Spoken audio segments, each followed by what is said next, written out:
उस द्वारा हम लोगों ने बहुत बहुत ही शानदार ढंग से मसीह राजा के प्रति अपनी निष्ठा और भक्ति जाहिर की है।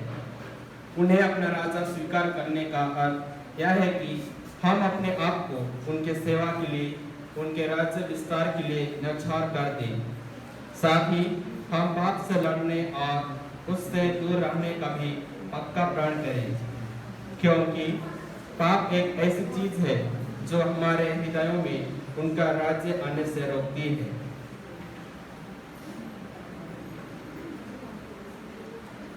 अभी आज की धर्म विधि का दूसरा भाग अर्थात पवित्र मिस्सा प्रारंभ होती है। खजूर के जुलूस द्वारा हमने यीशु के यरूशलेम प्रवेश की समारोही यादगार मनाई। अब मिस्सा बलिदान द्वारा उनके दुख एवं मृत्यु की यादगार मनाते हैं। मिस्सा हम कलवारी पार हुए मुक्ति कार्य की यादगार दिलाता व उस सांसारिक चिन्हों के रूप में उपस्थित करता है। आज के मिस्सा की धर्म विधियां विशेषकर दुखभोग का पाठन हमें ख्रिस्त के दुखभोग की अच्छी याद दिलाती है। आज के मिस्सा में प्रारंभिक प्रार्थनाएं नहीं है। मिस्सा का आरंभ निवेदन प्रार्थना से किया जाता है।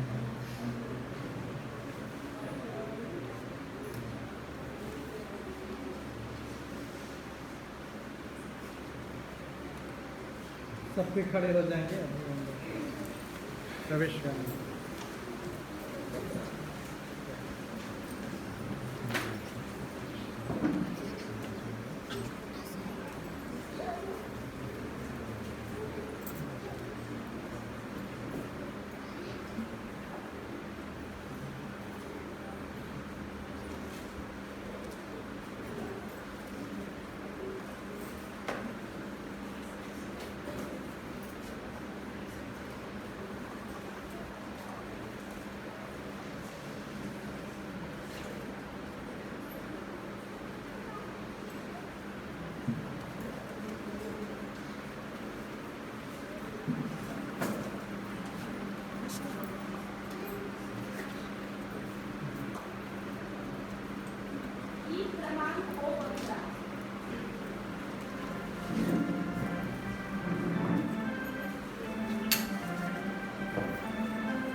हम प्रार्थना करें।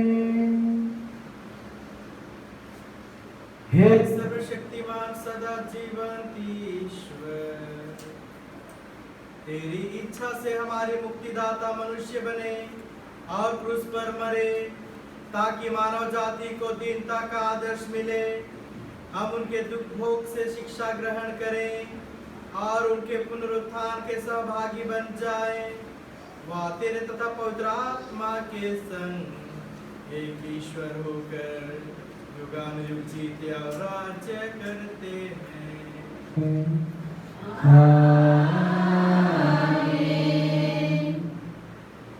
कृपया सब कोई बैठ जाएंगे।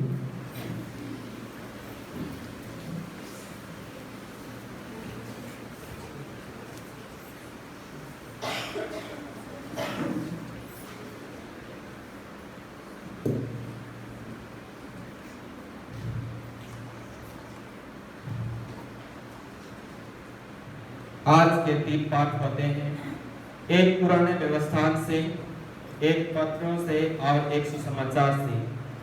तीनों पाठ ख्रिस्त के दुर्भोग एवं मरण से संबंधित है। पहला पाठ नबी इसायास के ग्रंथ से लिया गया है। इस पाठ का विषय यह है नबी इसायास द्वारा मसीह के दुर्भोग की भविष्यवाणी। इसमें मसीह के आज्ञा पालन तथा ईश्वर पर उनके भरोसे पर विशेष बल दिया जाता है।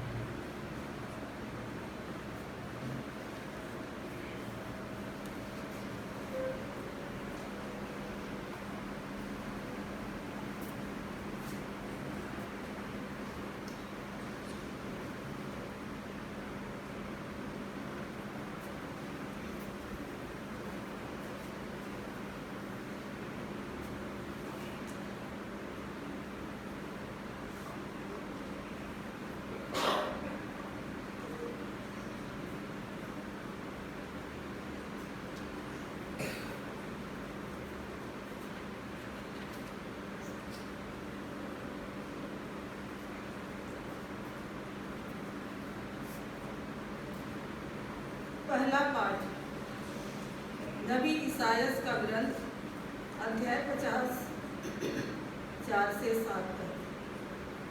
मैंने अपमान करने वालों से अपना मुंह नहीं छिपाया। मैं जानता हूँ कि मुझे निराश नहीं होना पड़ेगा। प्रभु ने मुझे शिष्य बनाकर वाणी दी है, जिससे मैं थके मांदे को संभाल सकूं। वह प्रतिदिन प्रातः मेरे कान खोल देता है, जिससे मैं शिष्य की तरह सुन सकूं। प्रभु ने मेरे कान खोल दिए हैं। मैंने ना तो उसका विरोध किया और ना पीछे हटा। मैंने मारने वालों के सामने अपनी पीठ कर दी और दाढ़ी नोचने वालों के सामने अपनी गाल। मैंने अपमान करने और थूकने वालों से अपना मुंह नहीं छिपाया। प्रभु मेरी सहायता करता है, इसलिए मैं अपमान से विचलित नहीं हुआ। मैंने अपना मुंह पत्थर की तरह खड़ा कर लिया। मैं जानता हूँ कि अंत में मुझे निराश नहीं होना पड़ेगा। प्रभु की वाणी।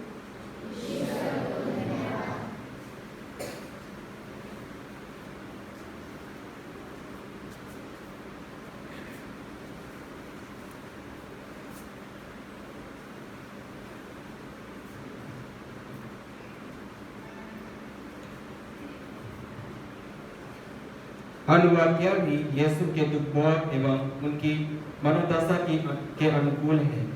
यह उनकी दयनीय दशा का सजीव चित्र उपस्थित करता है। उपहास का पथ बनकर भी वह हताश नहीं होते हैं।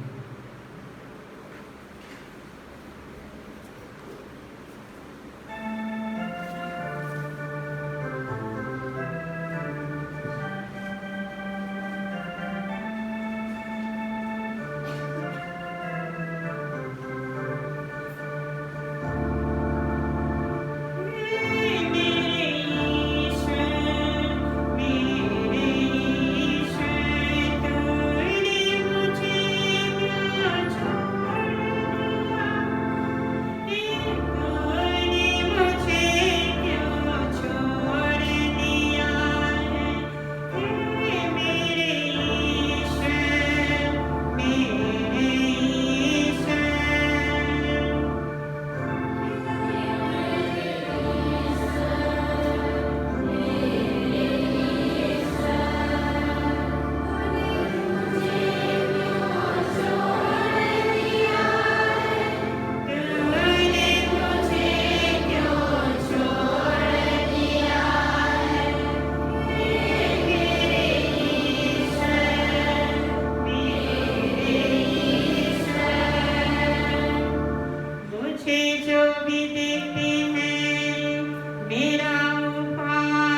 यीशु ने कहा है, जो अपने को बड़ा मानता है वह छोटा बनाया जाएगा, और जो अपने को छोटा मानता है वह बड़ा बनाया जाएगा।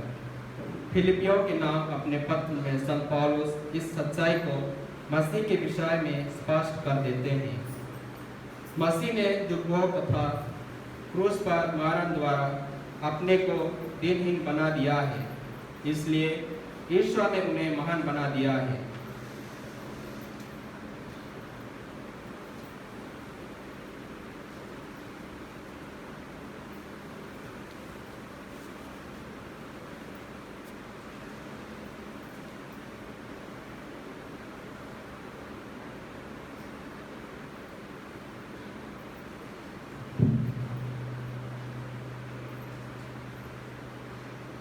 दूसरा पाठ फिलिपियों के नाम संत पौलुस का पत्र। यद्यपि यीशु मसीह ईश्वर थे और उनका पूरा अधिकार था कि वह ईश्वर की बराबरी करे, फिर भी उन्होंने दास का रूप धारण कर तथा मनुष्यों के समान बनकर अपने को दीनहीन बना लिया है। और मनुष्य का रूप धारण करने के बाद वह मरण तक, हाँ क्रूस के मरण तक आज्ञाकारी बन गए, और इस प्रकार उन्होंने अपने को और भी दीनहीन बना लिया। इसलिए ईश्वर ने उन्हें महान बना दिया और उनको वह नाम प्रदान किया है जो सब नामों में श्रेष्ठ है, जिससे यीशु का नाम सुनकर आकाश, पृथ्वी और पाताल के सब निवासी घुटने टेकें तथा पिता की महिमा के लिए सब लोग यह स्वीकार करें कि यीशु मसीह प्रभु ही है। प्रभु की वाणी। ईश्वर को धन्यवाद।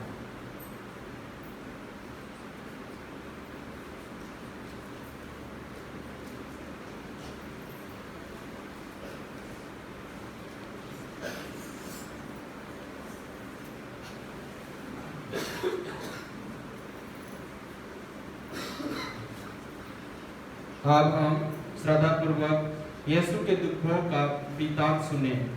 सुसमाचार के इस पाठ के पहले अभिवादन नहीं होता है, ऐसा दुख प्रकट करने के लिए किया जाता है।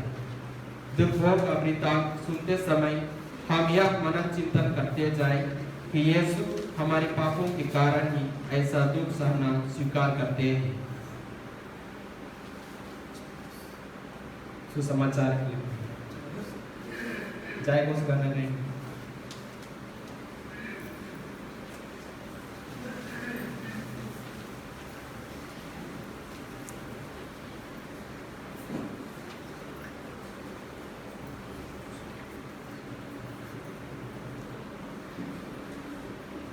जब मसीह हमारे लिए मरण तक, हाँ क्रूस के मरण तक आज्ञाकारी बन गए, इसलिए ईश्वर ने उन्हें महान बना दिया है और उनको वह नाम प्रदान किया है जो सब नामों में श्रेष्ठ है।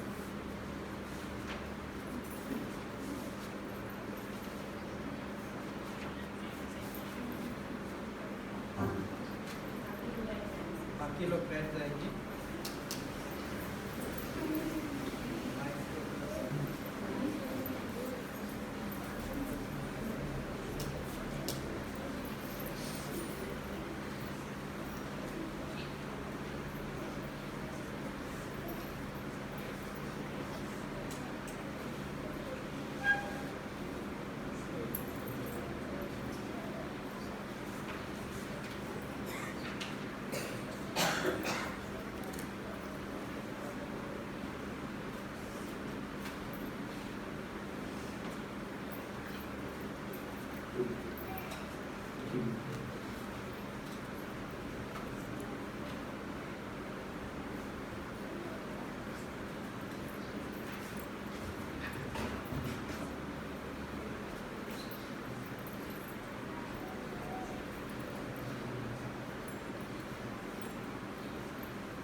आने पर यीशु प्रेरितों के साथ भोजन करने बैठे और उन्होंने उनसे कहा, मैं कितना चाहता था कि दुख भोगने से पहले पास्का का यह भोजन तुम्हारे साथ करूं, क्योंकि मैं तुम लोगों से कहता हूं, जब तक यह ईश्वर के राज्य में पूर्ण ना हो जाए, मैं इसे फिर नहीं खाऊंगा। इसके बाद यीशु ने प्याला लिया, धन्यवाद की प्रार्थना पढ़ी और कहा, इसे ले लो और आपस में बांट लो, क्योंकि मैं तुमसे कहता हूँ, जब तक ईश्वर का राज्य न आए, मैं दाख का रस फिर नहीं पीऊंगा। उन्होंने रोटी ली और धन्यवाद की प्रार्थना करने के बाद उसे तोड़ा और यह कहते हुए शिष्यों को दिया, यह मेरा शरीर है जो तुम्हारे लिए दिया जा रहा है, यह मेरी स्मृति में किया करो। इसी तरह उन्होंने भोजन के बाद यह कहते हुए प्याला दिया, यह प्याला मेरे रक्त का नूतन विधान है, यह तुम्हारे लिए बहाया जा रहा है। देखो, मेरे विश्वासघाती का हाथ मेरे साथ मेज पर है। मानव पुत्र तो जैसा लिखा है चला जाता है, किंतु धिक्कार उस मनुष्य को जो उसे पकड़वाता है। वे एक दूसरे से पूछने लगे कि हम लोगों में कौन यह काम करने वाला है। उनमें यह विवाद छिड़ गया कि हम में किसको सबसे बड़ा समझा जाना चाहिए। यीशु ने उनसे कहा, संसार में राजा अपनी प्रजा पर निरंकुश शासन करते हैं और सत्ताधारी संरक्षक कहलाना चाहते हैं, परंतु तुम लोगों में ऐसा नहीं है। जो तुम में बड़ा है वह सबसे छोटे जैसे बने, और जो अधिकारी है वे सेवक जैसा बने। आखिर बड़ा कौन है? वह तो मेज पर बैठता है अथवा वह जो परोसता है, वही ना जो मेज पर बैठता है। परंतु मैं तुम लोगों में सेवक जैसा हूँ। तुम लोग संकट के समय मेरे साथ देते रहो। मेरे पिता ने मुझे राज्य प्रदान किया है, इसलिए मैं तुम्हें यह वरदान देता हूँ कि तुम मेरे राज्य में मेरी मेज पर खाओगे, पियोगे और सिंहासनों पर बैठकर इस्राएल के 12 वर्षों का न्याय करोगे। सिमोन, शैतान को तुम लोगों को गेहूं की तरह फटकने की अनुमति मिली है, परंतु मैंने तुम्हारे लिए प्रार्थना की है, जिससे तुम्हारा विश्वास नष्ट ना हो। जब तुम फिर सही रास्ते पर आ जाओगे तो अपने भाइयों को भी संभालना। पेट्रुस ने उनसे कहा,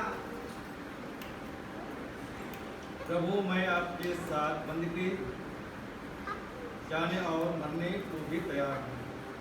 किंतु यीशु ने कहा, पेट्रुस, मैं तुमसे कहता हूँ कि आज मुर्गे के बांग देने से पहले ही तुम 3 बार यह अस्वीकार करोगे कि तुम मुझे जानते हो।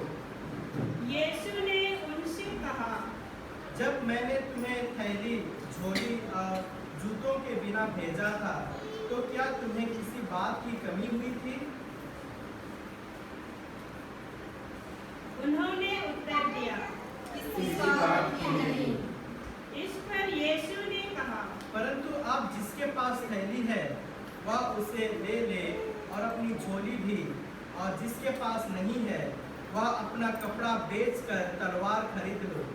क्योंकि मैं तुमसे कहता हूँ कि धर्म ग्रंथ का यह कथन मुझ में अवश्य ही पूरा होगा। उसकी गिनती कुकर्मियों में हुई, और जो कुछ मेरे विषय में लिखा है वह पूरा होने वाला है। शिष्यों ने कहा, प्रभु, देखिए, यहाँ 2 तलवारें हैं। परंतु यीशु ने कहा, बस। यीशु बाहर निकलकर अपनी आदत के अनुसार जैतून पहाड़ गए। उनके शिष्य भी उनके साथ हो लिए। यीशु ने वहां पहुंचकर उनसे कहा, प्रार्थना करो जिससे तुम परीक्षा में न पड़ जाओ। तब वे पत्थर फेंकने की दूरी तक उनसे अलग हो गए और घुटने टेक कर उन्होंने यह कहते हुए प्रार्थना की, हे पिता, यदि तू ऐसा चाहे तो यह प्याला मुझसे हटा ले, फिर भी मेरी नहीं बल्कि तेरी ही इच्छा पूरी हो। तब उन्हें स्वर्ग का एक दूत दिखाई पड़ा, जिसने उनको धानस बंधाया। वे प्राण प्रिय में पढ़ने के कारण और भी एकत्र होकर प्रार्थना करते रहे, और उनका पसीना रक्त की बूंदों की तरह धरती पर टपकता रहा। वे प्रार्थना से उठकर अपने शिष्यों के पास आए और यह देखकर कि वे उदासी के कारण सो गए हैं, उन्होंने उनसे कहा, तुम लोग क्यों सो रहे हो? उठो और प्रार्थना करो, जिससे तुम परीक्षा में न पड़ जाओ। यीशु यह कह ही रहे थे कि एक दल आ पहुंचा। यूदस 12 में से एक उस दल का अगुआ था। उसने यीशु के पास आकर उनका चुम्बन किया। यीशु ने उनसे कहा, यूदस, क्या तुम चुंबन देकर मानव पुत्र के साथ विश्वासघात कर रहे हो? ये यीशु के साथियों ने यह देखकर कि क्या होने वाला है, उनसे कहा, प्रभु, क्या हम तलवार चलाएं? और उनमें एक ने प्रधान याजक के नौकर पर प्रहार किया और उसका दाहिना कान उड़ा दिया। किंतु यीशु ने कहा, रहने दो, बहुत हुआ। और उसका कान छूकर उन्होंने उसे अच्छा कर दिया। जो महायाजक, मंदिर आरक्षी के नायक और नेता यीशु को पकड़ने आए थे, उनसे उन्होंने कहा, क्या तुम मुझको डाकू समझकर तलवारें और लाठियां लेकर निकले हो? मैं प्रतिदिन मंदिर में तुम्हारे साथ रहा और तुमने मुझ पर हाथ नहीं डाला, परंतु यह समय तुम्हारा है, अब अंधेरे का बोलबाला है। तब उन्होंने यीशु को गिरफ्तार कर लिया और उन्हें ले जाकर प्रधान याजक के यहाँ पहुँचा दिया। पेट्रुस कुछ दूरी पर उनके पीछे पीछे चला। लोग प्रांगण के बीच में आग जलाकर उसके चारों ओर बैठ रहे थे। पेट्रुस भी उनके साथ बैठ गया। एक नौकरानी ने आग के प्रकाश में पेट्रुस को बैठा हुआ देखा और उस पर दृष्टि गड़ाकर कहा, यह भी उसी के साथ था। किंतु उसने अस्वीकार करते हुए कहा, नहीं भाई, मैं उसे नहीं जानता। थोड़ी देर बाद किसी दूसरे ने पेट्रुस को देखकर कहा, तुम भी उन्हीं लोगों में एक हो। पेट्रुस ने उत्तर दिया, नहीं भाई, मैं नहीं हूँ। करीब घंटे भर बाद किसी दूसरे ने दृढ़तापूर्वक कहा, निश्चय ही यह उसी के साथ था, यह भी तो गलीली है। पेट्रुस ने कहा, अरे भाई, मैं नहीं समझता कि तुम क्या कह रहे हो। वह बोल ही रहा था कि उसी क्षण मुर्गे ने बांग दी और प्रभु ने मुड़कर पेट्रुस की ओर देखा। तब पेट्रुस को याद आया कि प्रभु ने उससे कहा था कि आज मुर्गे के बांग देने से पहले ही तुम मुझे 3 बार अस्वीकार करोगे। और वह बाहर निकलकर फूट फूट कर रोया। यीशु पर पहरा देने वाले प्यादे उनका उपहास और उन पर अत्याचार करते थे। वे उनकी आंखों पर पट्टी बांधकर उनसे पूछते थे, यदि तू नबी है तो हमें बता, तुझे किसने मारा? वे उनका अपमान करते हुए उनसे और बहुत सी बातें करते रहे। दिन निकलने पर जनता के नेता, महायाजक और शास्त्री एकत्र हो गए और उन्होंने यीशु को अपनी महासभा में बुलाकर उनसे कहा, यदि तू मसीह हो तो हमें बता दो। उन्होंने उत्तर दिया, यदि मैं आप लोगों से कहूँ तो आप मेरा विश्वास नहीं करेंगे, और यदि मैं प्रश्न करूँ तो आप लोग उत्तर नहीं देंगे। परंतु अब से मानव पुत्र सर्वशक्तिमान ईश्वर के दाहिने विराजमान होगा। इस पर सबके सब बोल उठे, तो क्या तुम ईश्वर के पुत्र हो? यीशु ने उत्तर दिया, यह आप लोग ठीक कहते हैं। मैं वही हूँ। इस पर उन्होंने कहा, हमें और गवाही की जरूरत ही क्या है? हमने तो सब इसके मुंह से सुन लिया है। तब सारी सभा उठ खड़ी हो गई और वे उन्हें पिलातुस के यहाँ ले गए। वे यह कहते हुए यीशु पर अभियोग लगाने लगे, हमें पता चला कि यह मनुष्य हमारी जनता में विद्रोह फैलाता है, कैसर को कर देने से लोगों को मना करता और अपने को मसीह राजा कहता। पिलातुस ने यीशु से यह प्रश्न किया, क्या तुम यहूदियों की राजा हो? यीशु ने उत्तर दिया, आप ठीक कहते हैं। तब पिलातुस ने महायाजकों और भीड़ से कहा, मैं इस मनुष्य में कोई दोष नहीं पाता। उन्होंने यह कहते हुए आग्रह किया, यह गलीला से लेकर यहाँ तक यहूदिया के कोने-कोने में अपनी शिक्षा से जनता को उकसाता है। पिलातुस ने यह सुनकर पूछा कि क्या वह मनुष्य गलीली है, और यह जानकर कि यह हेरोद के राज्य का है, उसने यीशु को हेरोद के पास भेजा। वह भी उन दिनों यरूशलेम में था। हेरोद यीशु को देखकर बहुत प्रसन्न हुआ। वह बहुत समय से उन्हें देखना चाहता था, क्योंकि उसने यीशु की चर्चा सुनी थी और उनका कोई चमत्कार देखने की आशा करता था। वह यीशु से बहुत से प्रश्न करता रहा, परंतु उन्होंने उसे उत्तर नहीं दिया। इस बीच महायाजक और शास्त्री जोर जोर से यीशु पर अभियोग लगाते रहे। तब हेरोद ने अपने सैनिकों के साथ यीशु का अपमान तथा उपहास किया और उन्हें मर्तीला वस्त्र पहनाकर पिलातुस के पास भेजा। उसी दिन हेरोद और पिलातुस मित्र बन गए। पहले तो उन दोनों में शत्रुता थी। अब पिलातुस ने महायाजकों, शासकों और जनता को बुलाकर उनसे कहा, आप लोगों ने यह अभियोग लगाकर इस मनुष्य को मेरे सामने पेश किया कि यह जनता में विद्रोह फैलाता है। मैंने आपके सामने इसकी जांच की, परंतु आप इस मनुष्य पर जिन बातों का अभियोग लगाते हैं उनके विषय में मैंने इसमें कोई दोष नहीं पाया और हेरोद ने भी दोष नहीं पाया, क्योंकि उन्होंने इस मेरे पास वापस भेजा है। आप देख रहे हैं कि इसने प्राणदान के योग्य कोई अपराध नहीं किया है, इसलिए मैं इसे विधवा का छोड़ दूंगा। पर्व के अवसर पर पिलातुस को यहूदियों के लिए एक बंदी रिहा करना था। वे सब के सब एक साथ चिल्ला उठे, इसे ले जाइए, हमारे लिए बरअब्बास को रिहा कीजिए। बराबर शहर में हुए विद्रोह के कारण तथा हत्या के अपराध में कैद किया गया था। पिलातुस ने यीशु को मुक्त करने की इच्छा से लोगों को फिर समझाया, किंतु वे चिल्लाते रहे, इसे क्रूस दीजिए, इसे क्रूस दीजिए।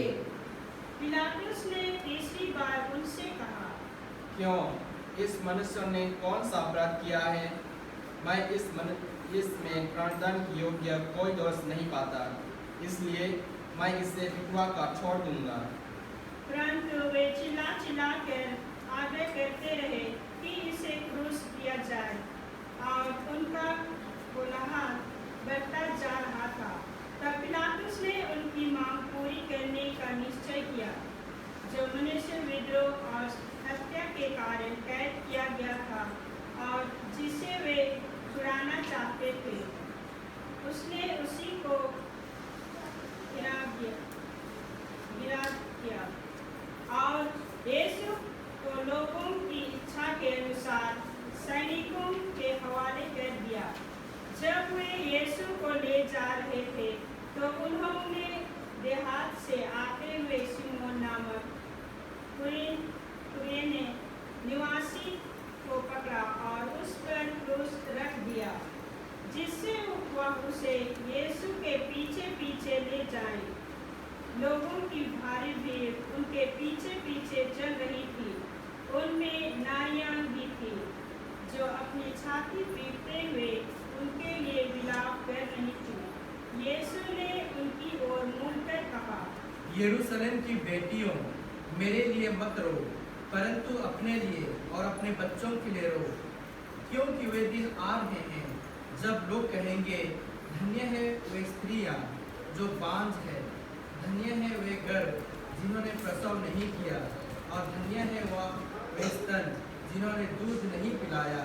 तब लोग पहाड़ों से कहने लगेंगे, हम पर गिर पड़ो, और पहाड़ियों से हमें ढक लो, क्योंकि हरी लकड़ी का यह हाल है तो सूखी का क्या होगा।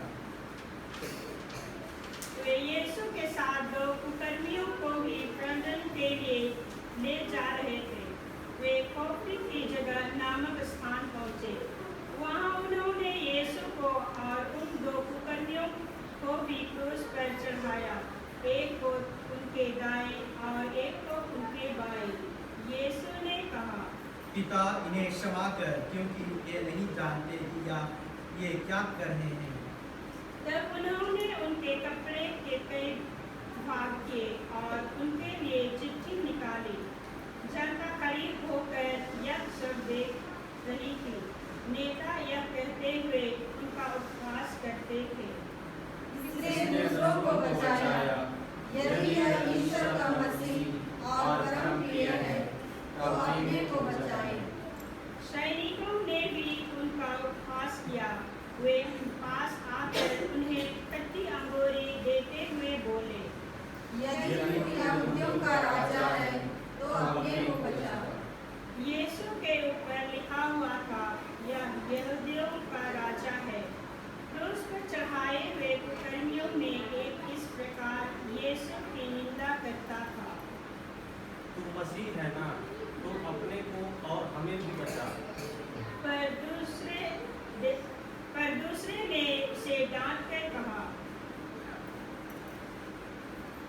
क्या तुझे ईश्वर का भी डर नहीं? तू भी तो वही दंड भोग रहा है। हमारा दंड यह संगत है, क्योंकि हम अपनी करनी का फल भोग रहे हैं, पर इन्होंने कोई अपराध नहीं किया है। तब उसने कहा,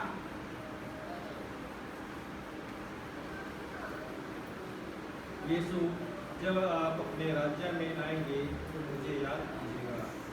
उन्होंने उससे कहा, मैं तुमसे कहता हूँ, तुम आज ही परलोक में मेरे साथ होगे। अब लगभग दोपहर हो रहा था। सूर्य के छिप जाने से तीसरे पहर तक सारे प्रदेश पर अंधेरा छाया रहा।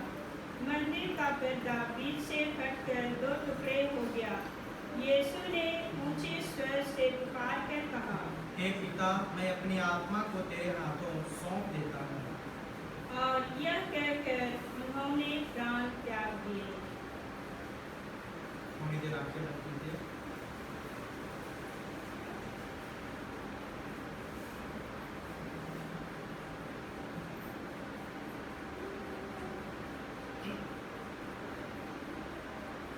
सतपति ने यह सब देखकर ईश्वर की स्तुति करते हुए कहा, निश्चित ही यह मनुष्य परमात्मा था। बहुत से लोग यह दृश्य देखने के लिए इकट्ठे हो गए थे। वे सब के सब इन घटनाओं को देखकर अपनी छाती पीटते हुए लौट गए। उनके सब परिचित और गलीलिया से उनके साथ आई हुई नारियां कुछ दूरी पर से यह सब देख रही थी।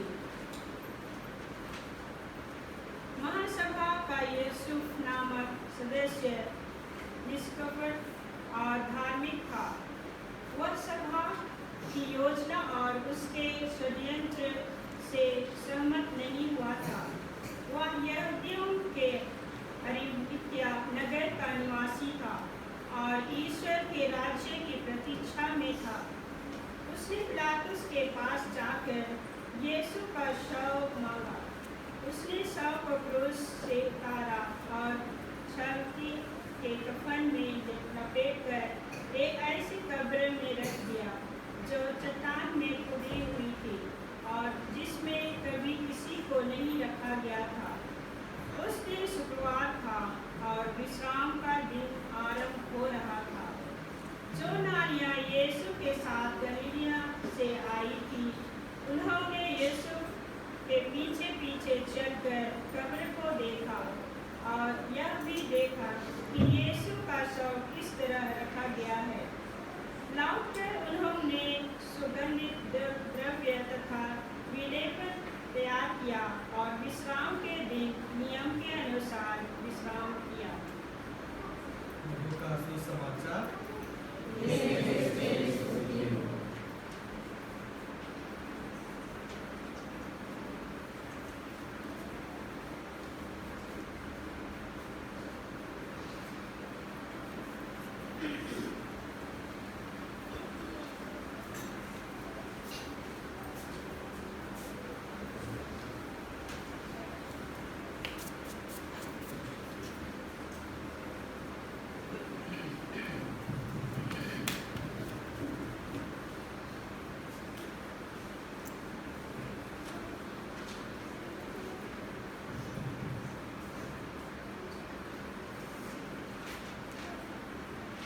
ख्रिस्त में मेरे प्यारे भाई बहनों,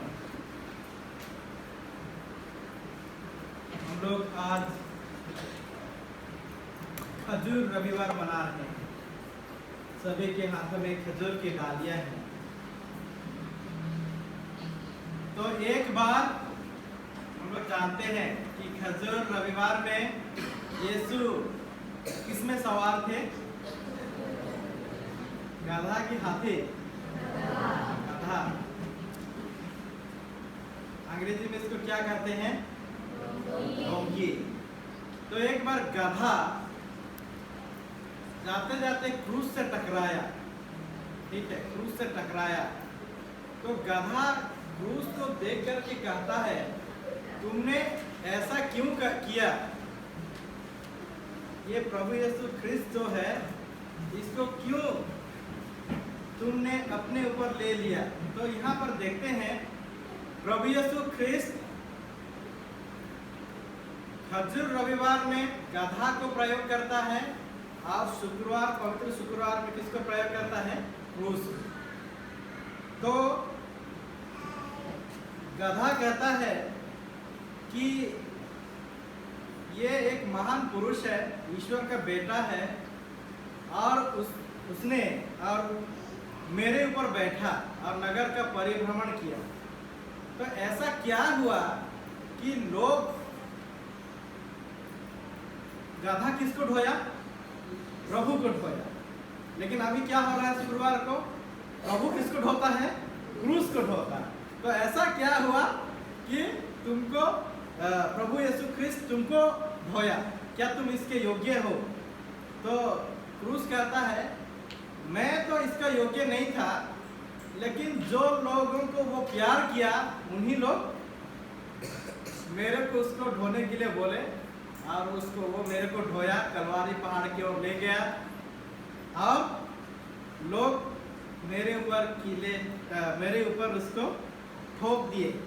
तो पवित्र जो खजूर रविवार में गधा बहुत सारे लोगों को देखता है ना, बहुत भीड़ देखता है। और क्रूस क्या देखता है? केवल 2-3 जन को देखता है आखिरी में, वो है माता मरियम, यूहन्ना और पेतरुस को देखता है। गधा बहुत सारे कपड़ों को देखता है। लोग रास्ता में बिछाते जाते हैं कपड़ों ना, कपड़ा बिछाते जाते हैं। और क्रूस क्या देखता है? उसका कपड़ा को फाड़ना को देखता है ना। सैनिक लोग उसके कपड़ा को क्या करते हैं? फाड़ते हैं और बंटवारा करते हैं। गधा लोगों को यह कहते हुए सुना कि होसाना होसाना, जो हम लोग वही लोग हैं, हम लोग ना अभी जुलूस निकाले, वही यरूशलेम की उन्हीं लोग हैं। हम लोग यरूशलेम से लेकर इधर से जुलूस करते हुए निकाले और कहें होसाना, हमारा राजा है बोले और डालियां हिलाए। और क्रूस क्या देखा? यही लोग ही कह रहे हैं इसे क्रूस दीजिए, इसे क्रूस दीजिए कह रहे हैं। तो गधा सोचता है कि, और गधा सोचता नहीं, क्रूस को बोलता है कि लोग मुझे मूर्ख कहते हैं ना, लोग मुझे क्या कहते हैं, मूर्ख कहते हैं ना। अगर हम लोग नहीं पढ़ेंगे सीखेंगे तो हम लोग का माता पिता है, बहुत से लोग कहते हैं ये गधा है, गधा जैसा, तो मुझे मूर्ख कहा जाता है। गधा कहते हैं कोई बात नहीं, लोग मुझे मूर्ख कहते हैं, लेकिन कुछ 1-2 घंटा के लिए कम से कम प्रभु मेरे ऊपर बैठा। लेकिन लोग कितना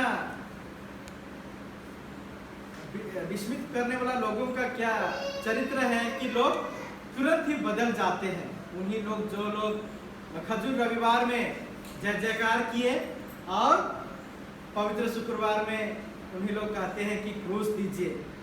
तो हम लोग कहाँ हैं? हम लोग कभी कभी नहीं, बहुत बार हम लोग उसे क्रूस दीजिए कहते हैं।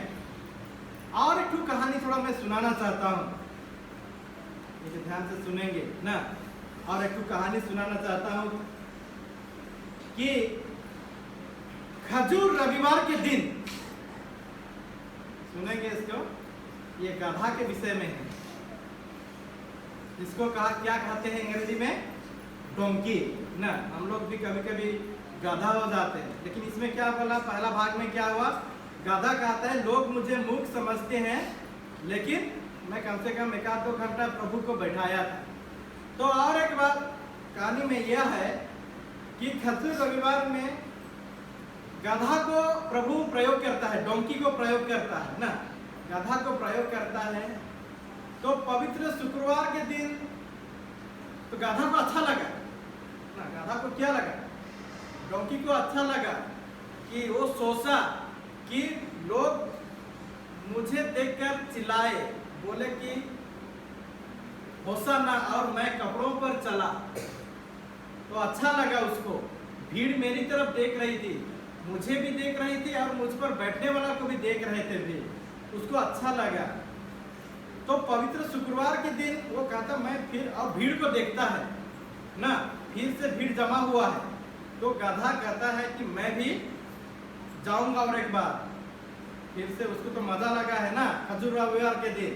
तो उसका माँ, गधा का जो माँ है, मम्मी है, उसको वो बहुत समझाई, मत जाओ अभी तुम्हारे ऊपर प्रभु बैठे थे, इसलिए लोग जय जयकार कर रहे थे, तुमको भी देख रहे थे, खाना पीना भी कुछ मिला होगा, अभी मत जाओ, मार खाओगे। लेकिन वो नहीं सुना। आज शुक्रवार के दिन वो जाता है उस भीड़ की ओर, और लोग वहां पर क्या चिल्ला रहे थे, इसे क्रूस दीजिए, इसे क्रूस दीजिए कर रहे हो, मार डालने के लिए कैसे हो रहे हैं। और कुछ लोग जो गधा को देखते हैं, तो गधा को क्या करते हैं, मारते हैं, भगवाते हैं वहां से।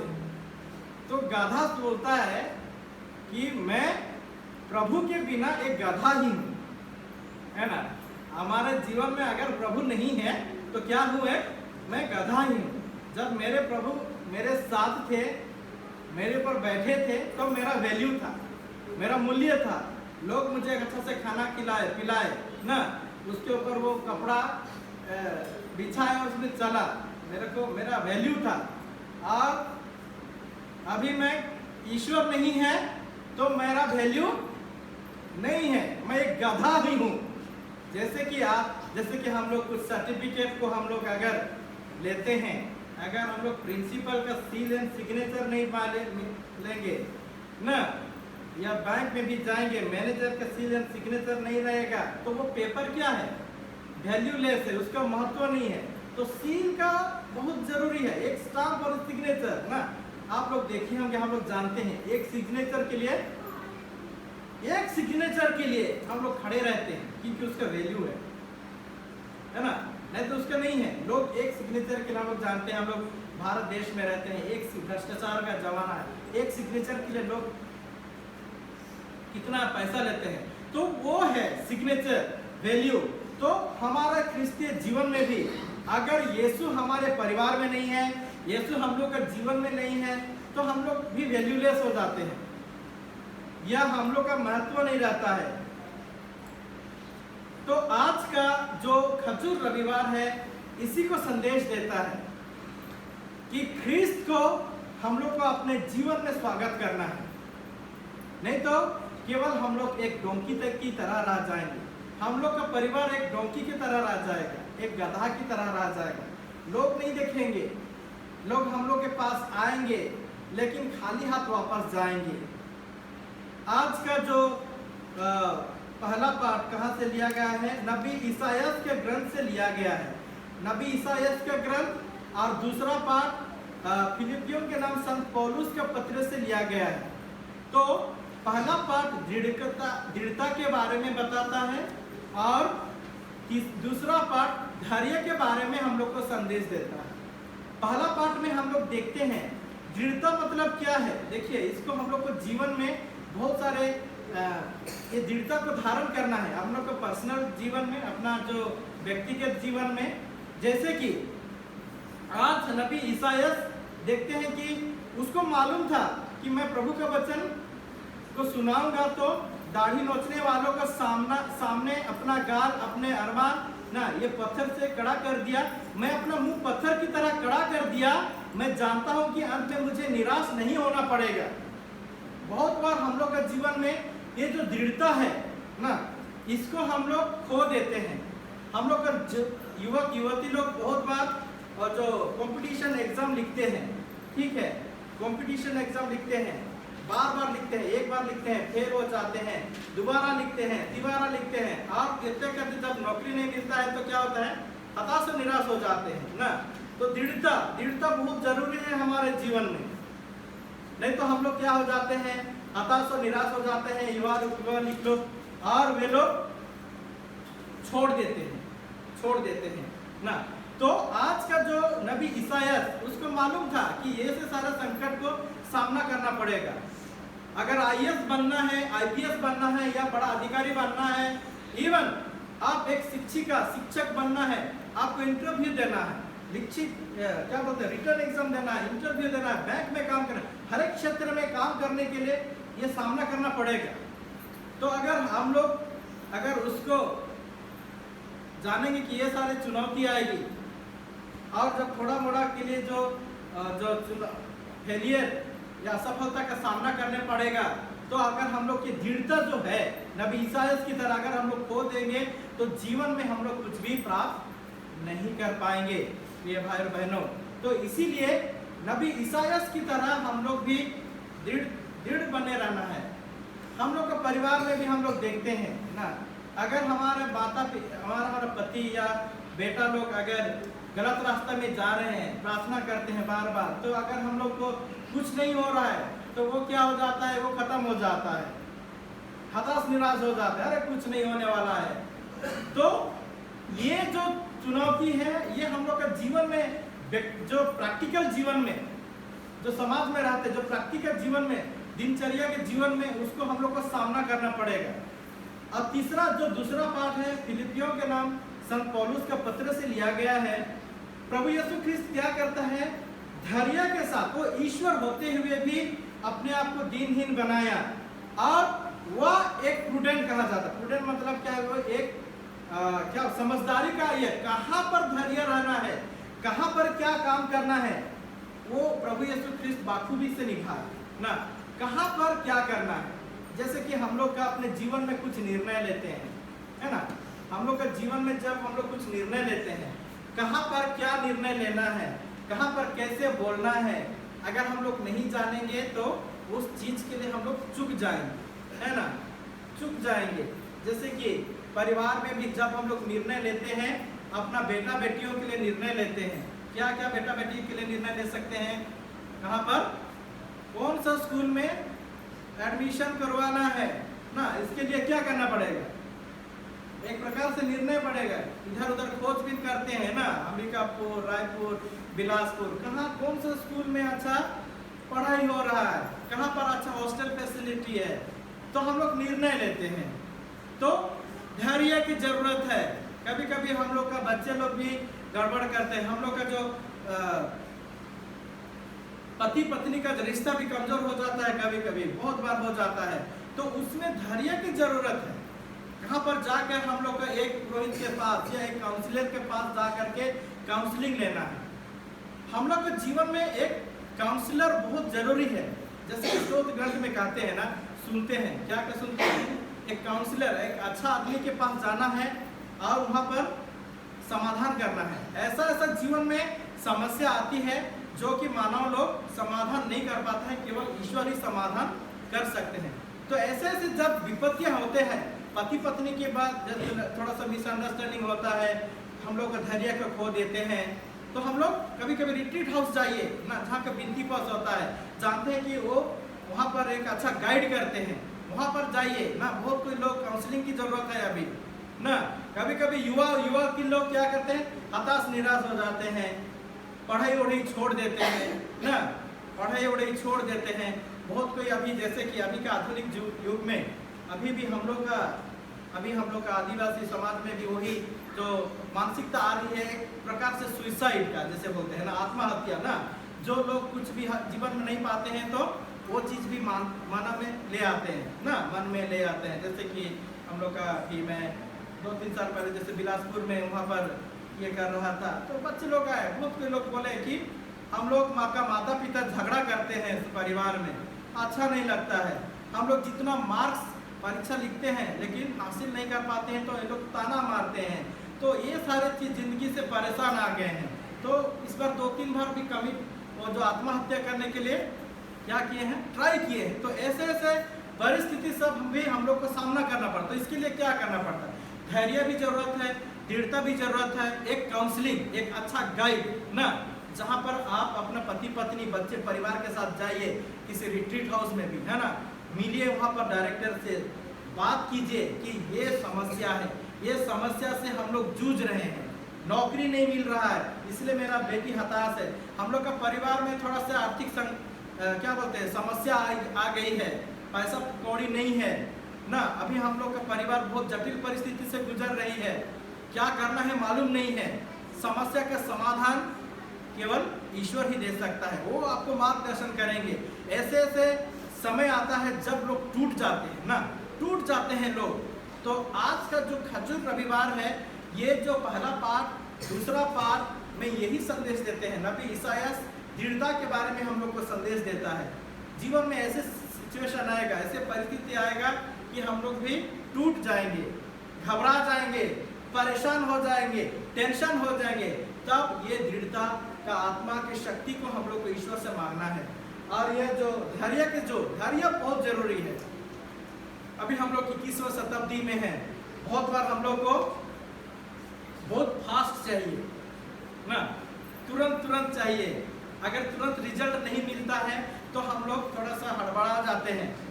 आइए हम इस पवित्र यूखरिस्त में प्रार्थना करें कि इस पवित्र यूखरिस्त में हम लोग को ईश्वर धैर्य की आत्मा प्रदान करे, नबी ईसायाह की तरह। और संत पौलुस जो शिक्षा देते हैं फिलिपियों निवासियों को धैर्य के जो हम लोग का तीसरा पाठ में दुर्भोग के बारे में हम लोग सुने।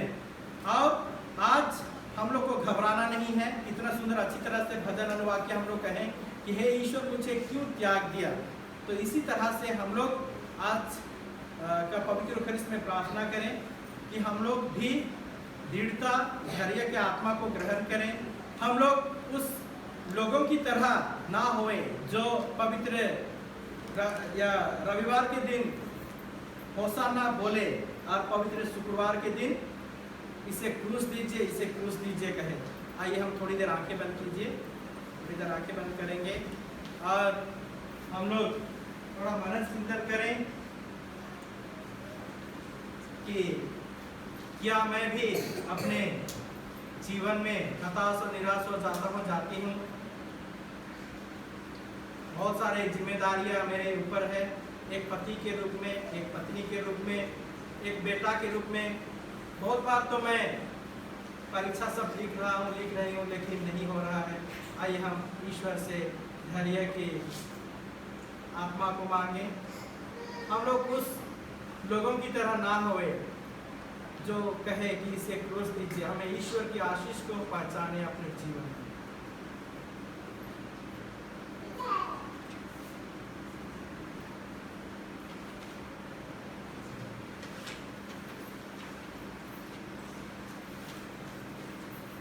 सब कोई खड़े हो जाएंगे।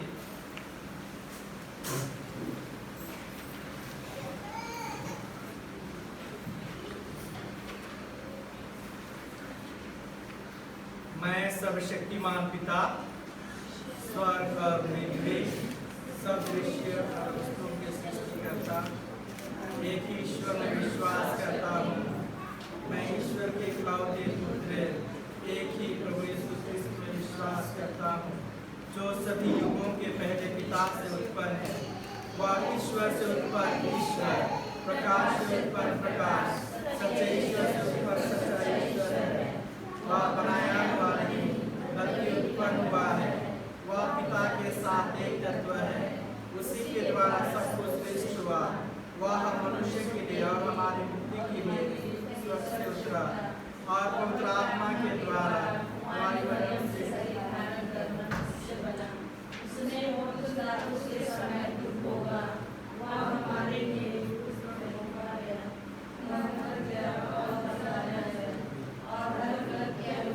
तीसरे दिन फिर से जी उठा।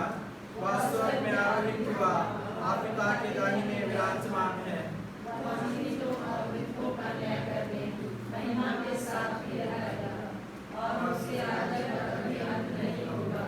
मैं पवित्र आत्मा में विश्वास करता हूँ। वह प्रभु और जीवन दाता है। वह पिता और पुत्र से प्रतीत होता है। पिता और पुत्र के साथ उसके आराधना और महिमा होती है। वह नबियों के मुख से बोला है। मैं एक पवित्र कैथोलिक तथा प्रेरित कलीसिया में विश्वास करता हूँ। मैं पापों की क्षमा के लिए एक ही बपतिस्मा स्वीकार करता हूँ और मृतकों के पुनरुत्थान तथा अनंत जीवन के बाद जोड़ता हूँ। प्रिय भाई बहनों, ख्रिस्त के द्वारा पिता ईश्वर हमारी प्रार्थनाएं सुनता है, जैसा कि वह यीशु की प्रार्थनाएं सुनता था। अतः इसी विश्वास के साथ हम अपनी प्रार्थनाओं, समस्याओं और सभी तरह की आवश्यकताओं को ईश्वर के समक्ष रखें और कहें, हे पिता हमारे, प्रार्थना सुन। पवित्र कलीसिया पिता ईश्वर, उसके पुत्र यीशु ख्रिस्त और पवित्र आत्मा हमारे पालनहारा की उपस्थिति की जीवन चिन्ह बन सके, इसके लिए हम पिता ईश्वर से प्रार्थना करते हैं। यीशु ख्रिस्त में विश्वास के कारण बहुतों को अनेक तरह के अत्याचारों का सामना करना पड़ रहा है। वे पिता ईश्वर के प्रेम का अनुभव दुख की घड़ी में भी कर सके, इसके लिए हम पिता ईश्वर से प्रार्थना करते हैं। जो लोग कलीसिया में अराजकता फैलाकर लोगों के बीच फूट पैदा करना चाहते हैं एवं कलीसिया में अशांति एवं इसे विभाजित करना चाहते हैं, वे अपनी गलतियों को समझें और उसके लिए पश्चाताप कर इसकी एकता, शांति और अखंडता के लिए कार्य करें। इसके लिए हम पिता ईश्वर से प्रार्थना करते हैं। जो लोग बीमारी, गरीबी, प्राकृतिक आपदा एवं हिंसा के कारण दुख सह रहे हैं, वे ईश्वर की उपस्थिति का अनुभव कर उसकी प्रेममय योजना को समझें और उससे सांत्वना प्राप्त करें। इसके लिए हम पिता ईश्वर से प्रार्थना करते हैं। यहाँ उपस्थित हम सब करुणामय ख्रिस्त का अनुकरण करें और अपने दैनिक जीवन में एक दूसरे के साथ अच्छा बर्ताव करें। इसके लिए हम पिता ईश्वर से प्रार्थना करते हैं। अभी हम लोग थोड़ी देर मौन रहकर अपनी निजी आवश्यकताओं को प्रभु के हाथों में समर्पित करें।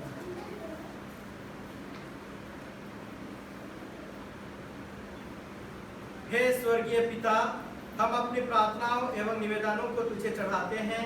हम अपने जीवन में यीशु ख्रिस्त की भांति तेरी योजना को समझें और निष्ठापूर्वक इसको पूरा कर सके हमारे प्रभु ख्रिस्त के द्वारा।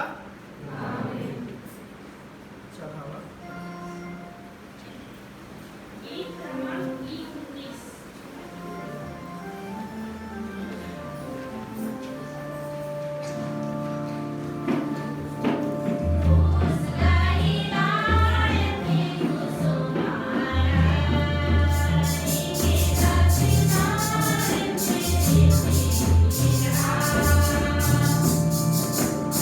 Oh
प्रार्थना कीजिए कि सब शक्तिमान पिता ईश्वर मेरा और आप लोगों का यह बलिदान स्वीकार करे।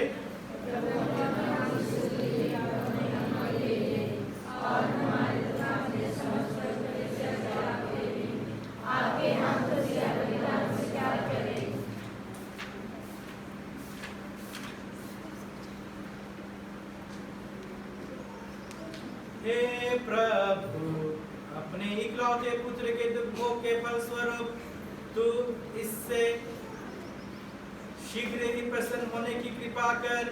हम अपने पुण्य कर्मों से तुझे प्रसन्न नहीं कर सकते, इसलिए इस एकल बलि द्वारा हमें अपनी दया और क्षमा प्रदान कर हमारे प्रभु क्रिस्त के द्वारा। प्रभु आप लोगों के साथ हो।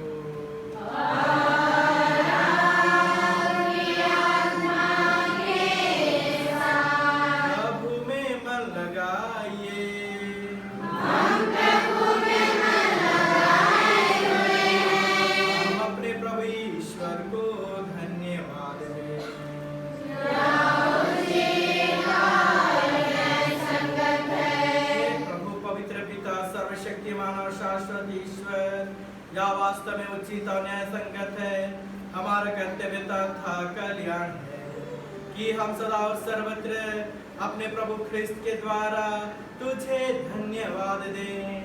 निर्दोष होने पर भी इन्होंने पापियों के लिए स्वेच्छा से दुख भोगा और अपराधियों के लिए अन्यायपूर्ण मृत्युदंड स्वीकार किया। अपनी मृत्यु द्वारा इन्होंने हमारे अपराध मिटा दिए और अपने पुनरुत्थान द्वारा हमें फिर से धार्मिक बना दिया। इसलिए सभी स्वर्गदूतों के साथ मिलकर हम बड़े समारोह के साथ तेरा स्तुतिगान करते हैं। पृष्ठ संख्या 47।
हे प्रभु, तू वास्तव में पवित्र है।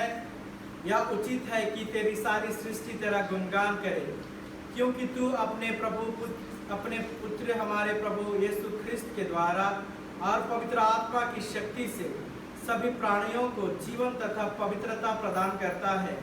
तू सब युगों में अपनी प्रजा एकत्र करता है कि दसों दिशा में दिन रात तुझे निर्मल बलि चढ़ती रहे।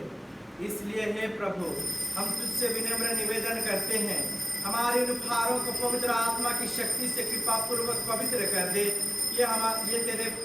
ये तेरे पुत्र हमारे प्रभु यीशु ख्रिस्त के शरीर तथा रक्त बन जाएं।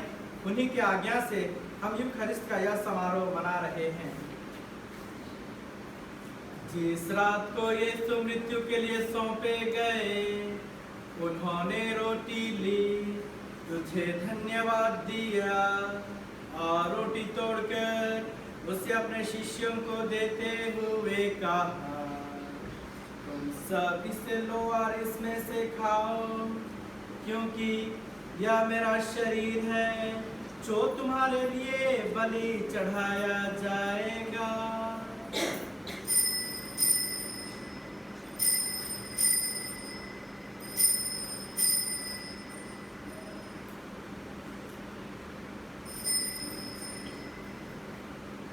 इसी भांति भोजन के बाद उन्होंने कटोरा लिया, तुझे धन्यवाद दिया और उसे अपने शिष्यों को देते हुए कहा, तुम सब इसे लो और इसमें से पियो, क्योंकि यह मेरे रक्त का कटोरा है, नवीन और अनंत व्यवस्थान का रक्त, जो तुम्हारे और बहुतों की पापों की क्षमा के लिए बहाया जाएगा।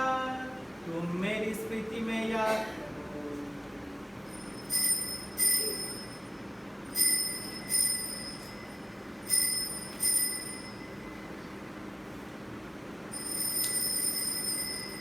विश्वास का रहस्य।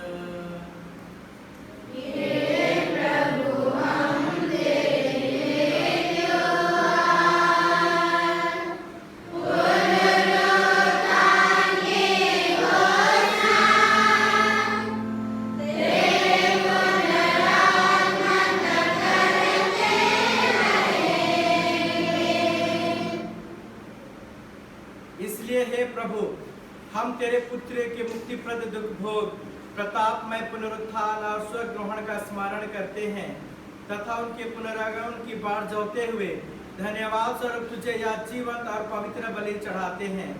अपनी कलीसिया की भेंट पर कृपा दृष्टि डाल और यह बलिदान स्वीकार कर, जिसके अर्पण से प्रसन्न होकर तूने हमें अपना बना लिया है। तेरे पुत्र के शरीर तथा रक्त से हमारा परिपोषण होता है। ऐसा वर दे कि उनके पवित्र आत्मा से परिपूर्ण होकर हम ख्रिस्त में एक शरीर तथा एक मन हो जाएं। वही पवित्र आत्मा हमको अनंत उपहार स्वरूप तुझे चढ़ाए और ईश्वर की माता परम धन्य कुमारी मरियम, उनके वर धन्य योसेफ, धन्य प्रेरितों, संत विंसेंट पलोटी, प्रतापी शहीदों और सब संतों के साथ हमें भी उनके स्वर्गीय आनंद का सहभागी बनाए। हमें इनकी सतत प्रार्थनाओं का अटल भरोसा है। हे प्रभु, तुझसे निवेदन है, हमारे पुनर्मिलन की यह बलि समस्त संसार में शांति तथा कल्याण की वृद्धि करे। अपने सेवक संत पिता फ्रांसिस, हमारे धर्माध्यक्ष विक्टर हेनरी और सभी धर्माध्यक्षों, सभी याजकों तथा इस पृथ्वी पर समस्त यात्री कलीसिया को विश्वास तथा प्रेम में दृढ़ रखने की कृपा कर। हे दयालु पिता, तेरी सेवा में उपस्थित अपनी प्रजा की याचनाएं कृपा पूर्वक स्वीकार कर। दया से द्रवित होकर तू अपने सभी पुत्र पुत्रियों को वे जहाँ कहीं भी हो अपने साथ एक बना ले। हमारे वृद्ध भाई बहनों को अपने राज्य में प्रवेश पाने दे और उन सबको भी जो तेरी सेवा करते हुए परलोक सिधार चुके हैं। हम लोग भी वहीं पहुंचने की आशा करते हैं, ताकि हम सब एक साथ तेरी महिमा के दर्शन से अनंत काल तक तृप्त होते रहें। हमारे प्रभु ख्रिस्त के द्वारा, जिनसे सभी शुभ दान प्राप्त होते हैं।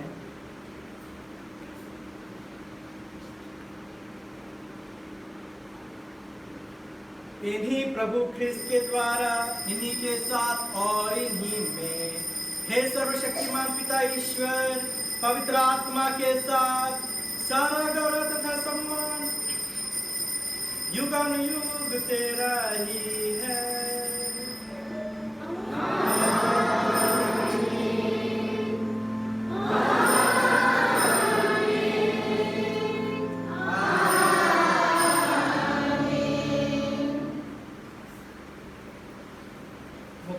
के आदेश पर और दिव्य शिक्षा से सुदृढ़ होकर हम साहस के साथ प्रेम पूर्वक कहते हैं, हे हमारे पिता जो स्वर्ग में है, तेरा नाम महिमान्वित हो, तेरा राज्य आए, तेरी इच्छा स्वर्ग में पहले से हो। हमारा प्रतिज्ञा हमारे लिए और हमारे अपराध की क्षमा कर, जैसे हम अपने अपराधियों को क्षमा करते हैं, और हमें परीक्षा में न डाल, परंतु बुराई से बचा। हे प्रभु, हम तुझसे प्रार्थना करते हैं, सभी बुराइयों से हमें बचा और इस जीवन में हमें कृपा पूर्वक शांति प्रदान कर। हम तेरी दया से सदा पाप से दूर और हर विपत्ति से सुरक्षित रहें और उस दिन की प्रतीक्षा करते रहें जब हमारे मुक्तिदाता यीशु ख्रिस्त फिर आकर हमारी धन्य आशा पूरी करेंगे।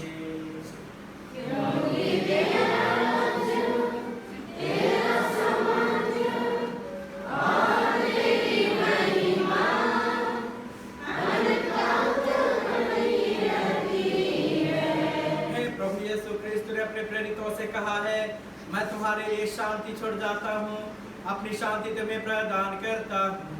तू हमारे पापों पर नहीं, अपनी कलीसिया के विश्वास में दृष्टि डाल और कृपा पूर्वक उसे शांति तथा एकता प्रदान कर। तू युगानुयुग जीता और राज्य करता है। आमीन। शांति सदा आप लोगों के साथ हो।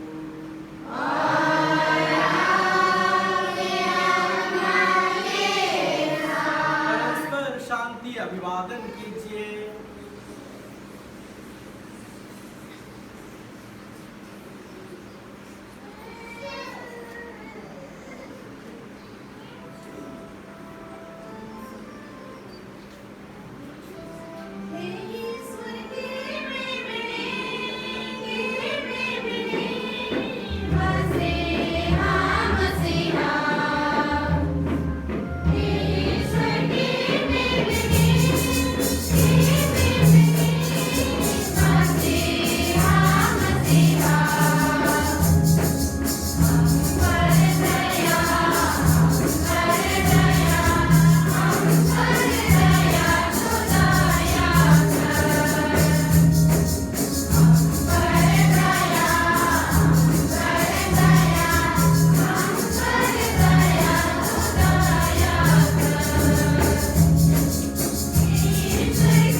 देखिए ईश्वर का मेमना, इन्हें देखिए जो संसार के पाप पर लेते हैं। धन्य है वे जो मेमने के बोझ में बुलाए गए हैं। हे प्रभु, मैं ईश्वर के नहीं हूँ, क्या मेरे यहाँ आए, किंतु एक शब्द कह दीजिए और मेरी आत्मा चंगी हो जाएगी।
आज खजूर जुलूस के द्वारा हम लोगों ने बड़ी भक्ति के साथ मसीह राजा के प्रति अपनी निष्ठा और भक्ति जाहिर की है।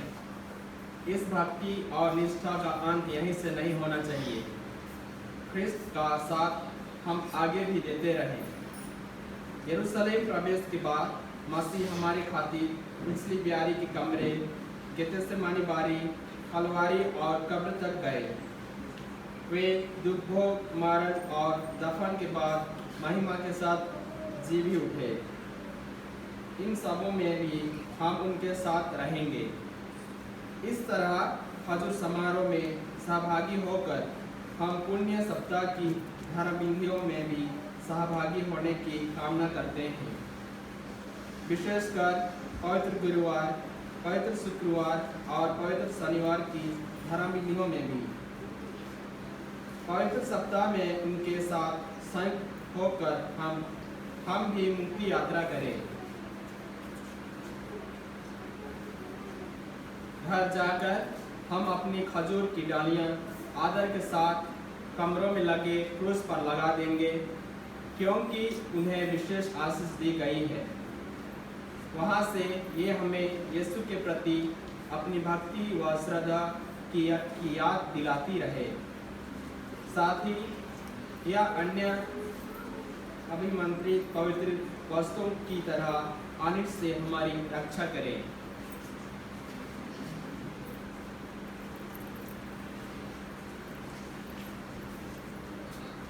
सबों को जय यीशु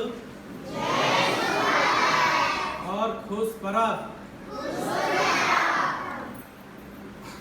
सबसे पहले मैं ईश्वर को धन्यवाद देते हैं। हम लोग ईश्वर को धन्यवाद दें क्योंकि उन्होंने हम लोग को सकुशल रखे हैं। और मैं हमारे पल्ली वासियों को, ब्रदर्स, सिस्टर्स, हमारे बच्चों को, सबों को मैं धन्यवाद देना चाहता हूँ। सबों ने बड़ी सक्रिय रूप से इस पर्व को मनाने के लिए योगदान दिए हैं। दुख भोग पाठ, डेकोरेशन, कमेंट्री, साफ सफाई, जुलूस, गीत संचालन। आइए हम सबके लिए एक बार जोरदार ताली बजा देंगे।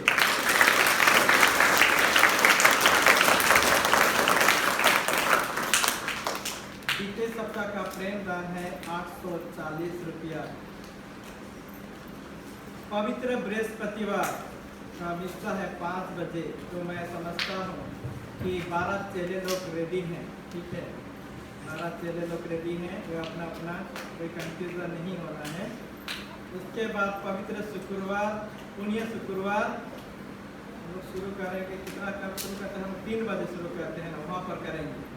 यहाँ पर वो ग्राउंड में ना, शुक्रवार ग्राउंड में। तो उसी हिसाब से हम लोग उसके पहले ही आएंगे और उसको थोड़ा सा यहाँ का वो जो चिन्ह को ना, उसको स्टेशन को बनाएंगे ताकि हम लोग पुण्य शुक्रवार को अच्छे से हम लोग मनाएंगे। और इसके लिए जो क्रूस होने वाले भी थोड़ा सेलेक्ट करेंगे ना, थोड़ा सा चेंजेस करेंगे। तो आप लोग देख लीजिएगा ना, उसी हिसाब से ग्रुप की कैसे हो सकता है तो उसको हम लोग कर सकते हैं। और उस दिन कुछ क्रिएटिविटी करना चाहेंगे तो हम लोग कर सकते हैं। अभी तो बच्चे लोग को भी परीक्षा सब चल रहा है। जैसे कि यरूशलेम स्त्रियाँ, नारियाँ लोग हैं तो थोड़ा रोना धोना सब है। कुछ कर सकते हैं, कोई योजना बना सकते हैं। थोड़ा कुछ कम से कम कुछ जगह में ना, कुछ जगह में भी कर सकते। वेरोनिका जैसे हो गया, ऐसे टाइप का हम लोग करेंगे।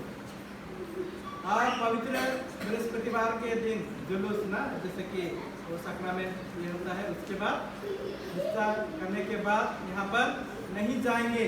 1 घंटा हम लोग प्रार्थना सब, 1 घंटा सबके लिए सामूहिक। ठीक है, 1 घंटा। उसके बाद हम लोग विदा लेंगे। और पास्का जागरण का वही हिस्सा रहेगा 10 बजे। हम लोग के बीच में जो ब्रदर जॉर्ज टोप्पो हैं, ठीक है, वे 1 साल तक यहाँ पर रुके और बहुत सारे क्षेत्रों में हम लोग को सुनेंगे। इधर थोड़ा इधर, तो वो बहुत योगदान दिए।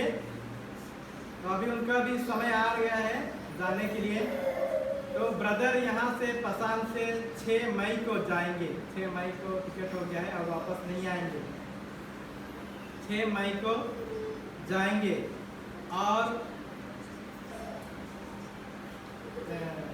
उस दिन है मंगलवार ना, मंगलवार तो 4 तारीख को संडे है ना, 4 तारीख को रविवार है और 1 तारीख को हम लोग का क्या है, अब्बा परब है ना, जैसे कि हम लोग जानते हैं।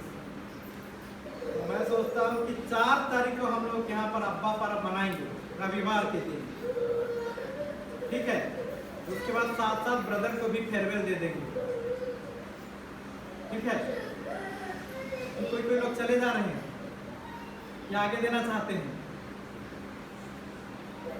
ठीक समय है, 4 तारीख को अब्बा पर्व बनेंगे, 1 तारीख को है लेकिन 4 तारीख को रविवार है। हम लोग 4 तारीख को धूमधाम से यहाँ पर अब्बा पर्व बनाएंगे, मिस्सा होगा। उसके बाद उसके साथ साथ ब्रदर को भी विदा दे देंगे। और इस बार मैं सोचता हूँ हम लोग का अब्बा लोग का संख्या भी बहुत ज़्यादा दिख रहा है। तो 3 तारीख मई को ना, 3 तारीख को मई को थोड़ा बिनती पास रखेंगे, से कम 1-1.5 घंटा के शाम को भी कम से कम सब ये करके भी 5 बजे यहाँ पर हाजिर हो जाएंगे। और राहुल भी आएगा, नहीं है वो भी, ठीक है। हम लोग थोड़ा बिनती पास देंगे, कम से कम आप लोग काम कीजिए, कम से कम यहाँ के लिए 1-2 घंटा के लिए, उसके बाद आराधना सब होगा। तो आप ऐसे हम लोग खाली पर्व मनाते हैं, खाली उसमें मज़ा नहीं आता, तो कम से कम बिनती पास करेंगे। और शनिवार को 3 तारीख मई को ना आप लोग 5 बजे आएंगे, हम लोग सुबह डिस्टर्ब नहीं करेंगे, 5 बजे आइए काफ़ी। उसके बाद हम लोग का समय है 5 बजे से लेकर के हम लोग आराधना, वार्षिका, टॉक, ये सब कम से कम 1 घंटे टॉक रहेगा। तो उस दिन कृपया ध्यान देंगे। 3 तारीख को आपा लोग, उसमें अविनाश भी है ना, अनुराग ना, अनुराग भी आ सकते हैं, अनुराग सब आएंगे, जितना भी लड़के लोग हैं हम लोग का पल्ली वाले सब कोई आएंगे। आपा मतलब यहाँ पर तो संख्या कम हो जाएगा, उधर राहुल लोग भी, इधर अनुराग लोग भी आएंगे, और उधर सब जितना अब्बा लोग सब लोग सब कोई आएंगे। तो यहाँ पर आपको संख्या थोड़ा है, नहीं तो 1-2 जन बस रहेंगे। तो लोग कृपया आएंगे 5 बजे यहाँ पर हाजिर हो जाएंगे। हम लोग थोड़ा सा बिनती पास हम लोग को देंगे, कैसे जीना है, कैसे परिवार में रहना है। खाली महिलाओं को देते आते रहें, कम से कम 1-1.5 घंटा तो देंगे ही। तो आप आइए, वापसी का संस्कार होगा, उसके बाद आराधना भी पार्टिसिपेट करेंगे। उसके बाद दूसरा दिन हम लोग आबा पर्व, उस दिन आबा लोग को माता लोग क्या करेंगे, स्वागत करेंगे। अब वो योजना मैं नहीं बोलूँगा, वो लोग माताओं के ऊपर है, जैसे वो चलाना चाहते हैं वो लोग योजना बना के करेंगे, ठीक है। आप लोग माता लोग योजना बनाएंगे, हम लोग योजना नहीं बनाएंगे। मैं आप लोग के ऊपर छोड़ देता हूँ, आप लोग जैसे योजना जैसे करेंगे। गाना गीत संचालन हुआ, कुछ प्रोग्राम देना हुआ है, कोई नहीं रहेंगे, बच्चे कोई नहीं रहेंगे, लोग तो छुट्टी में चले जाएंगे, केवल हम ही लोग रहेंगे। इसी तरह से आप लोग योजना बनाइए। तो अभी के लिए तो इतना ही। तो जो आगे का कार्यक्रम है इसका हम लोग करते हैं। सब पे अभी अंतिम आशीष के लिए खड़े हो जाएंगे।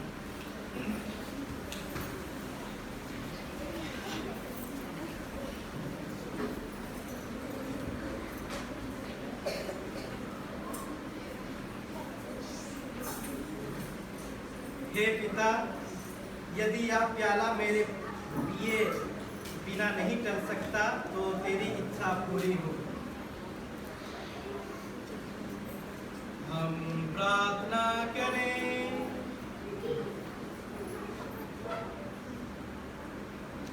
हे प्रभु, इन पवित्र उपहारों से पोषित होकर हम तुझसे विनम्र निवेदन करते हैं कि जैसे तूने अपने पुत्र की मृत्यु से विश्वास का फल प्राप्त करने की आशा हमें दी है, वैसे ही उनके पुनरुत्थान के प्रभाव से हमें अपने लक्ष्य तक पहुंचा दे, हमारे प्रभु क्रिस्त के द्वारा।